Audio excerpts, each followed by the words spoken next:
Takia kila laheri ya kina dada hao. Kwingineko, timu ya GSU imeilaza timu ya KPA seti 3-1 kwenye michuano ya muungano kuwania ubingwa wa kitaifa inayoendelea kwenye ukumbi wa Makande Mombasa. Kwenye matokeo mengine, timu ya wanawake ya KCB imenyuka DCI seti 3 bila jibu.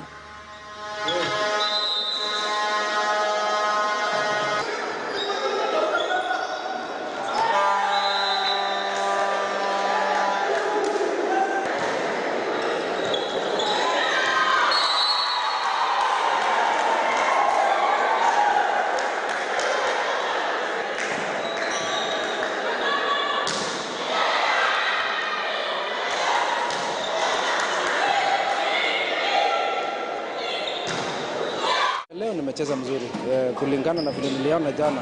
My working plan ikafanya mzuri, so nikacheza mzuri and my players did tukacheza nao mzuri vile tulipanga, and then ya kesho napanga vile watakuja. Kuna kushinda na kushindwa, unajua sisi ni wachezaji pia. Tumejaribu mahali tumecheza hiyo mpaka mahali tumefika sasa hii. Naona okay, the GSU guys who played a better part of their game. Ndio kidogo wakatulemea. Na mtazamaji, kwa taarifa hiyo tutinge KTN leo weekend Jumamosi ya leo. Mola kipenda tutapatana tena hapo kesho. Kwa niaba ya wote waliofanikisha taarifa zetu, mimi ni Cecilia wa Kesho Mathuva. Meresha Witi amekuwa kwenye sehemu ya lugha ishara. Kwaheri.